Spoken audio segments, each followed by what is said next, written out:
السلام علیکم لسنرز، میں ہوں آپ کی ہوسٹ نیلم، اور نیلم آپ کو اپنے چینل میں ویلکم کرتی ہے۔ شروع کرتے ہیں آج کی ویڈیو اللہ پاک کا نام لے کر، جو انتہائی عالی رتبہ اور بہت جلیل القدر ہے۔ میں اللہ پاک سے یہ امید کرتی ہوں کہ میرے سبھی سننے والے ہمیشہ شاد اور آباد رہیں، آمین۔ بڑھتے ہیں آج کی سٹوریز کی طرف۔ یہ سٹوری ہمارے ریگولر سینڈر وقاص احمد نے ہمارے ساتھ شیئر کی ہے۔ وقاص بتاتے ہیں کہ یہ سٹوری آزاد کشمیر کی ہے، اور آزاد کشمیر میں جن کے ساتھ یہ سٹوری پیش آئی وہ آج بھی اس سٹوری کی گواہی دیتے ہیں کہ یہ سٹوری بالکل سچ ہے۔ وہ کہتے ہیں آزاد کشمیر کے پاس ایک چھوٹا سا گاؤں ہے، اور اس گاؤں میں ایک عجیب و غریب واقعہ پیش آتا تھا۔ ایک دفعہ کچھ بچے اسکول سے واپس آ رہے تھے، اور ان کو اکثر عادت تھی کہ اسکول کے راستے میں ایک شاپ تھی جہاں پہ رک کے وہ ٹافیز اور کھانے والی چیزیں لیا کرتے تھے، اور جب وہ ادھر رکتے تھے تو کافی دیر ادھر رک کر چیزیں وغیرہ کھاتے تھے اور پھر واپس گھر کو جاتے تھے۔ دوپہر کے ٹائم، گرمیوں کی دوپہر تھی، اور انہوں نے دیکھا کہ راستے میں ایک عورت ان کا نیم لے کر ان کو کال کر رہی ہے، اور وہ عورت خاصی بوڑھی ہے اور ان کا نام بھی جانتی ہے، لیکن بچوں نے آج تک اس عورت کو نہیں دیکھا تھا۔ وہ راستے میں بیٹھی تھی اور زمین پہ مٹی پہ ہاتھ پھیر رہی تھی۔ ان میں سے ایک بچے نے اس عورت کی طرف دیکھا اور سوچا کہ میں ان سے پوچھتا ہوں کہ آپ ہمیں کیسے جانتی ہیں، جبکہ ہم نے تو آپ کو آج تک نہیں دیکھا۔ تو ایک بچے نے روک کر کہا کہ اس عورت کا حلیہ خاصا عجیب ہے، اس کے پاس مت جاؤ۔ بچہ رک گیا اور باقی بچوں کے ساتھ جانے لگا۔ اس عورت نے دوبارہ ان بچوں کو آوازیں لگانی شروع کر دی اور عجیب و غریب انداز میں رونا شروع کر دیا۔ بچے اپنے گھر کو پہنچے اور انہوں نے یہ سارا وقوع اپنے گھر والوں کو بتایا۔ گھر والوں میں سے ایک بچے کے گھر والوں نے کہا کہ یہ شکایت میں نے کہیں اور بھی سنی ہے، یہ جو عورت ہے یہ کافی عرصے سے گاؤں کے مختلف سنسان راستوں پہ بیٹھی ہوئی نظر آتی ہے۔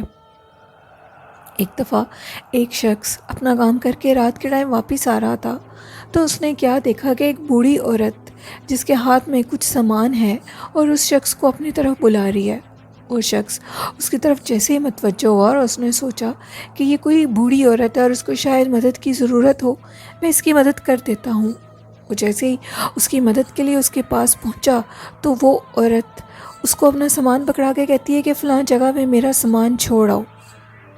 جیسے ہی وہ شخص اس کا سامان چھوڑنے کے لیے آگے بڑھتا ہے تو وہ عورت اس کے کندھے پہ ہاتھ رکھ دیتی ہے۔ وہ اس کو جب لے کر جاتا ہے تو آہستہ آہستہ وہ ہاتھ یوں محسوس ہوتا ہے جیسے لوہے کا ہے۔ اس نے پیچھے سے پلٹ کے دیکھا تو وہ بوڑھی عورت اب بدصورت چڑیل کا روپ اختیار کر چکی تھی، اور وہ جو شخص تھا وہ اس کے خوف سے ڈر کے بھاگنے لگا اور سامان کو وہیں چھوڑ گیا۔ اور اس عورت نے پیچھے سے کہکا لگا کر کہا کہ آج تو تم بچ گئے ہو، دوبارہ اس راستے سے رات کے ٹائم گزرے تو بالکل بھی نہیں بچو گے۔ اس طرح گاؤں والے سارے اکٹھے ہو کر ان کو یہ خوف تھا کہ اب کہیں یہ عورت ہمارے بچوں کو نقصان نہ دے دے۔ انہوں نے اس بات کے بارے میں بیٹھ کر سوچا اور کسی عامل صاحب کو لے کر آئے۔ جب ادھر عامل صاحب آئے تو عامل صاحب نے بتایا کہ آپ کے گاؤں میں ایک بوڑھی چڑیل کا بسیرا ہو چکا ہے، اور وہ مختلف لوگوں کو مختلف روپ میں نظر آتی ہے۔ کسی کے سامنے لڑکی بن جاتی ہے اور زیادہ تر لوگوں کو بوڑھی عورت کے روپ میں نظر آتی ہے۔ اس عورت کا یہی حل ہے کہ آپ اس کو قید کروا دیں۔ انہوں نے وہ جو عامل صاحب بلائے تھے، وہ عامل صاحب اپنے بڑے بزرگوں کو لے کر آئے، اور انہوں نے اس عورت کو قید کرنے کی کوشش کی۔ وہ عورت جب قید کے لیے بزرگ عامل کو لایا گیا تو انہوں نے سنسان راستے کے درمیان میں بیٹھ کے پڑھنا شروع کر دیا، اور جیسے ہی انہوں نے پڑھائی شروع کی تو وہ بوڑھی عورت ان کے آگے حاضر ہو گئی اور کہنے لگی کہ میں اس گاؤں میں اپنا بسیرا چاہتی ہوں، تم لوگ اس گاؤں کو چھوڑ دو۔ جس پہ ان بزرگ صاحب نے کہا کہ تو ہم اس گاؤں کو نہیں چھوڑیں گے، تمہیں ہی اس گاؤں کو چھوڑ کے جانا ہوگا۔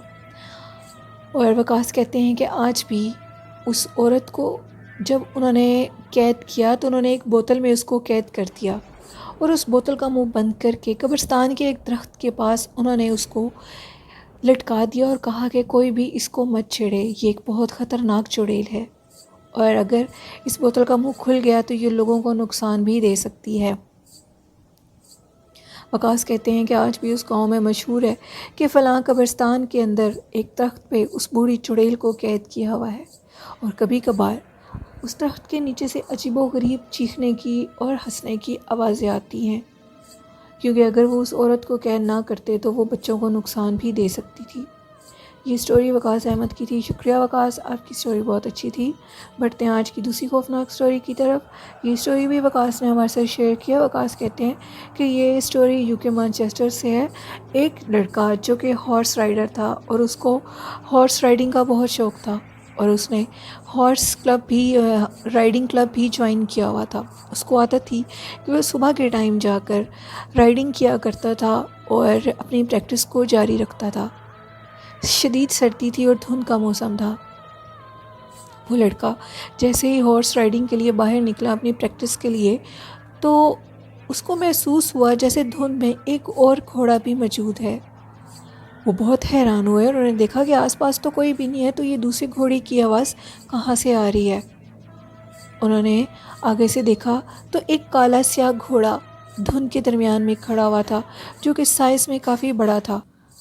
انہوں نے جب اس گھوڑے کو دیکھا تو وہ سمجھ گئے کہ یہ گھوڑا نہیں ہے، یہ کوئی غیر مری مخلوق ہے۔ انہوں نے اونچی اونچی آیت الکرسی کا ورد شروع کیا تو وہ گھوڑا اس سنسان راستے میں اسی دھند میں غائب ہو گیا، اور اس کے بعد انہوں نے اس راستے پہ پریکٹس کرنی چھوڑ دی۔ یہ سٹوریز وقاص احمد نے ہمارے ساتھ شیئر کی۔ تھینک یو وقاص، آپ کی سٹوری بہت اچھی تھی، ہمیں بہت اچھی لگی۔ بڑھتے ہیں آج کی تیسری خوفناک سٹوری کی طرف۔ یہ سٹوری ہمارے ریگولر سینڈر محمد اسلام نے ہمارے ساتھ شیئر کیا۔ محمد اسلام کہتے ہیں یہ سٹوری ان کے فرینڈ کے ساتھ پیش آئی، ان کی فرینڈ کی زندگی کا سچا خوفناک واقعہ ہے جو انہوں نے ہمارے ساتھ شیئر کیا۔ ان کے فرینڈ کو لکھنؤ سے باہر ایک شہر میں جاب ملی، اور ان کی وائف اور ان کے بیبی کے ساتھ ان کو ایک نئی جگہ پہ شفٹ ہونا تھا۔ انہوں نے لکھنؤ سے اپنا سارا سامان پیک کیا اور اس شہر میں جہاں ان کو جاب ملی وہ وہاں چلے گئے۔ ابھی پہلا دن تھا اس گھر میں، اور پہلے دن ہی اس گھر میں ان کو عجیب و غریب سی کچھ ایکٹیویٹیز ہونے محسوس ہوئیں۔ جیسے ہی وہ رات کو سوئے تو ان کو محسوس ہوا کہ کچن میں کوئی سامان کو چھیڑ رہا ہے۔ خیر انہوں نے اپنا وہم سمجھا اور یہ کہا کہ شاید فرسٹ ڈے ہے اور ہمیں یوں محسوس ہو رہا ہے، اور جب بھی کسی انجانی جگہ پہ جائیں تو یوں محسوس ہوتا ہے۔ وہ کہتے ہیں کہ نیکسٹ ڈے جیسے ہم صبح میاں بیوی اٹھے تو ہم نے دیکھا کہ ہم لوگوں کے کچن کا سامان بالکل بکھرا ہوا تھا۔ ہم بہت حیران ہوئے اور ہم نے اس چیز کو درگزر کر دیا۔ نیکسٹ ڈے میں جاب سے جب واپس آیا تو میں نے اپنی مسز سے کہا کہ مجھے بھوک لگی ہے۔ میری مسز نے میرے آگے کھانا رکھا اور مجھے چائے بنا کر دی۔ چائے بنانے کے بعد جیسے ہی میں نے چائے پی تو وہ میری آنکھوں کے سامنے بیبی کو سلانے کے لیے دوسرے روم میں چلی گئیں۔ میں نے کہا کہ میں ان کو ڈسٹرب نہیں کرتا اور میں برتن اٹھا کر خود ہی کچن میں رکھ دیتا ہوں۔ جیسے ہی میں کچن میں انٹر ہوا تو میں حیران رہ گیا کہ باقی جو چائے تھی وہ چولہے کے اوپر جل رہی تھی، اور میں نے اپنے مسز کو اونچی سی آواز لگائی کہ دیکھو چائے جل گئی ہے اور تمہیں خیال ہی نہیں ہے۔ ابھی یہ آواز میرے منہ کے اندر ہی تھی تو میری مسز، میں پلٹا تو میرے پیچھے کھڑی ہوئی تھی۔ میں بہت حیران ہوا اور میں نے کہا کہ ابھی تو میں نے تمہیں آواز ہی آ بھی گئی ہو، اتنی جلدی کوئی کیسے آ سکتا ہے؟ جس پہ میری مسز نے کہا دیکھ لو تم نے مجھے آواز لگائی اور میں آ گئی۔ جیسے ہی میں نے ان کی طرف میں باہر نکلا تو میں نے دیکھا میری مسز سامنے اپنے بچے کو سلا رہی ہے، اور میں نے کچن کی طرف دیکھا تو وہ جو بھی چیز تھی وہ غائب ہو چکی تھی۔ میرے لیے یہ چیز بہت خوفناک تھی۔ میں نے اس بارے میں اپنی مسز کو نہیں بتایا۔ جیسے ہی رات ہوئی میں بہت ڈر رہا تھا۔ میری مسز اور میرا بیبی ہم لوگ سو رہے تھے، اور میں نے دیکھا کہ میری مسز اٹھی ہیں اور اٹھ کے دوسرے روم میں جا رہی ہیں۔ میں ان کے پیچھے گیا اور میں نے ان کو بتایا کہ تم ادھر کیوں جا رہی ہو، جس پہ اس نے مجھے کہا کہ میں بہت پریشان ہوں اور میرے ساتھ ایک عجیب واقعہ پیش آیا ہے۔ میں نے پوچھا کیا واقعہ، جس پہ اس نے کہا کہ میں نے تھوڑی دیر پہلے دیکھا کہ آپ اکیلے ڈرائنگ روم میں جا رہے تھے، اور میں بہت حیران ہوئی کہ آپ اندھیرے میں بنا لائٹ جلائے ڈرائنگ روم میں کیا کرنے کے لیے جا رہے ہیں۔ جیسے ہی میری نظر دوسرے روم میں پڑی تو آپ اپنے بیبی کے پاس بیٹھے ہوئے تھے۔ یہ واقعہ میرے ساتھ پیش آیا ہے اور میں بہت زیادہ ڈر گئی ہوں، اور میں نے اب سوچا کہ میں قرآن پاک پڑھتی ہوں اور اللہ پاک سے دعا مانگتی ہوں کہ اس مسئلے کا کوئی حل نکالے۔ ابھی ہمیں کچھ دن ہی ہوئے ہیں ادھر شفٹ ہوئے، اور ہمارا چھوٹا بیبی ہے، اگر اس کو کوئی نقصان ہو گیا تو ہم کیا کریں گے؟ جس پہ محمد اسلام کہتے ہیں کہ ان کے فرینڈ نے جو ان کے ساتھ صبح واقعہ پیش آیا، انہوں نے اپنی مسز کو بتایا۔ وہ بہت زیادہ ڈر گئے تھے میاں بیوی۔ اب جیسے وہ دونوں میاں بیوی صبح اٹھے تو یوں محسوس ہو رہا تھا کچن میں تازہ تازہ کسی نے ناشتہ بنایا ہو، اور جو چولہے کی آگ تھی وہ جل رہی تھی۔ اب وہ بہت زیادہ ڈر گئے، اور جب بھی وہ رات کو سوتے تو رات کو عجیب و غریب کچن میں سے کہکوں کی اور کبھی رونے کی آوازیں آتی۔ یہ واقعے دن بدن بڑھتے جا رہے تھے، اور اب انہوں نے کسی مولوی صاحب سے رابطہ کیا۔ جب بھی وہ مولوی صاحب آئے تو انہوں نے ان سے یہ کہا کہ آپ کے گھر میں ایک چڑیل کا بسیرا ہے۔ انہوں نے اس چڑیل کو جیسے حاضر کیا تو اس چڑیل نے کہا کہ تم لوگوں کو یہ گھر چھوڑنا ہوگا، کیونکہ یہ میری پرانی اماج کا ہے، تم لوگ اس کو چھوڑ کے جاؤ گے، میں اس کو چھوڑ کے کبھی نہیں جاؤں گی۔ اور یہ کہہ کر وہ بدصورت عورت غائب ہو گئی۔ محمد اسلام کہتے ہیں کہ ان کے فرینڈ کی مسز نے جب اس عورت کو بدصورت حلیے میں حاضر ہوئے دیکھا تو وہ وہیں بے ہوش ہو گئی۔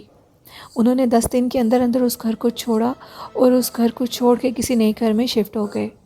محمد اسلام کہتے ہیں کہ یہ ان کے فرینڈ کی زندگی کا سچا خوفناک واقعہ ہے جنہوں نے ہمارے ساتھ شیئر کیا۔ تھینک یو محمد اسلام، آپ کی سٹوری بہت اچھی تھی اور بہت سبق آموز تھی۔ جب بھی کسی نئی جگہ پہ جائیں لسنرز تو پلیز اپنا بہت سا خیال رکھا کریں، اور ارد گرد کے لوگوں سے اس گھر کے متعلق پوچھ لیا کریں، کیونکہ محمد اسلام کہتے ہیں کہ جب ان کے فرینڈ نے اس گھر کے متعلق پوچھا تو انہوں نے بتایا کہ اس گھر میں ایک عورت کی ڈیتھ ہوئی تھی، اس نے خودکشی کر لی تھی، اور اس کے بعد اس عورت کو اکثر اس کی روح کو اس گھر کے ارد گرد دیکھا جاتا تھا، اور یہ گھر غیر آباد تھا۔ آپ لوگ شہر سے باہر سے تھے تو آپ کو اس گھر کے بارے میں کسی نے کچھ بتایا نہیں ہے۔ یہ سٹوری محمد اسلام کی تھی۔ تھینک یو محمد اسلام، آپ کی سٹوری ہمیں بہت پسند آئی۔ اور کیپریکون آفیشیل نے ہمارے ساتھ سٹوری شیئر کی ہوئی ہے، تو کیپریکون آفیشیل سے میں یہ کہنا چاہوں گی کہ پلیز تھوڑی شارٹ سٹوری شیئر کریں۔ آپ کی سٹوری بہت لمبی ہے، اور جب میں آپ کی سٹوری پڑھتی ہوں تو مجھے پیچھے والی سٹوری بھول جاتی ہے۔ کوشش کیجئے کہ آپ ہمارے ساتھ تھوڑی شارٹ سٹوری شیئر کریں، تو انشاءاللہ آپ کی سٹوری ضرور شیئر ہوگی۔ پڑھتے ہیں آج کی اچھی بات کی طرف۔ آج کی اچھی بات یہ ہے جو کہ کیپریکون آفیشیل نے ہمارے ساتھ شیئر کیا۔ وہ کہتے ہیں کہ حضرت علی کا قول ہے کہ وہ عبادت اللہ کے کہتے ہیں۔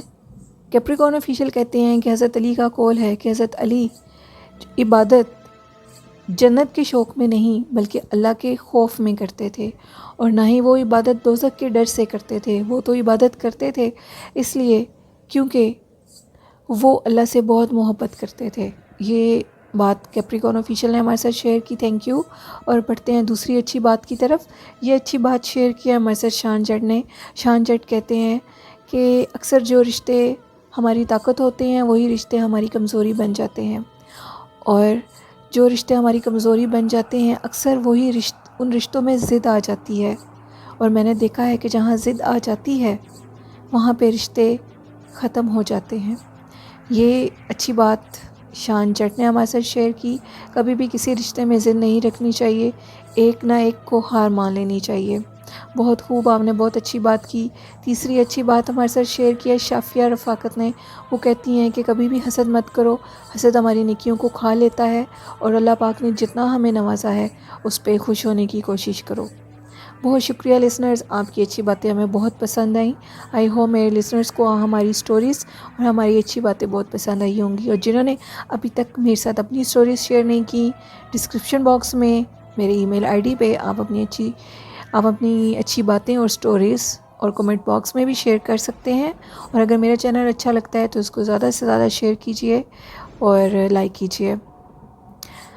اور لسنرز، آپ اپنا بہت سا خیال رکھیے گا۔ اسی کے ساتھ اپنی ہوسٹ نیلم کو اجازت دیجیے، دعاؤں میں بہت سا یاد رکھیے گا۔ اللہ حافظ، اللہ نگہبان۔